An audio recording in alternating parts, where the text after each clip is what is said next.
What is belief? What is faith? These are questions that have racked my brain because since becoming a Christian, I have met all sorts of folks with different beliefs and different faiths, and even folks that share my Christian faith or proclaim to, and I see a glaring difference in our realities. And I really want to pick apart what it means to believe something. And something that I've noticed is, according to the Cambridge Dictionary, it defines best what I see lived out as belief in our society, which is the feeling that something is real or true. And biblically, that's not the case. When it comes to what I see in the scriptures, time and time and time again, the word belief is explicitly tied to behavior.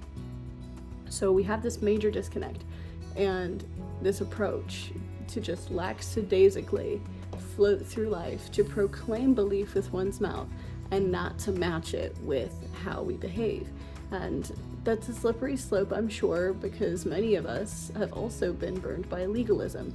And then you get to this place of, oh, well, if you say you believe this, then you need to be obeying every single little bitty thing, and if you don't, then you're wrong and you're going to hell. And that's also not the case. So how does grace circle back into this concept of belief? How do we root our belief so deeply into what the scriptures say that our lives are lived in response accordingly?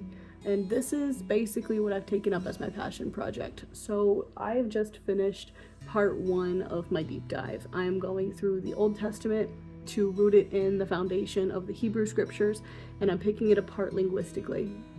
And then in part 2, I'm going to do the same thing with the Greek and the Aramaic and pick it apart based off of what Jesus says and the writings of Paul in his letters, and then how we can combine those two into what are meant to be lived out. And I do this, ironically enough, through the book of Hebrews in chapter 11 in part 3, where I'll be able to pick apart every single, bit of what's outlined for faith and belief. And it really paints a beautiful picture as to how we can respond best as believers.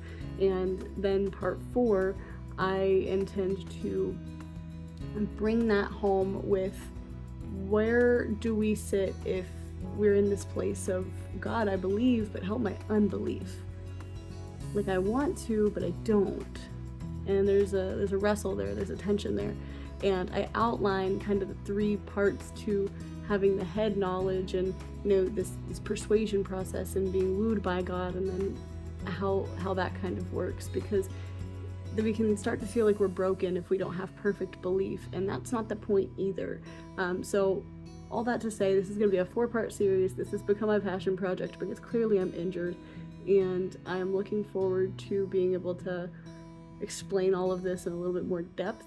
But please follow along if that's something you're interested in. I just started my YouTube channel to kind of warm everybody up. I've been posting shorter videos, and by videos I mean I've only posted one, and it's a Bible study beginner's guide for folks who are interested in looking at the scriptures at all.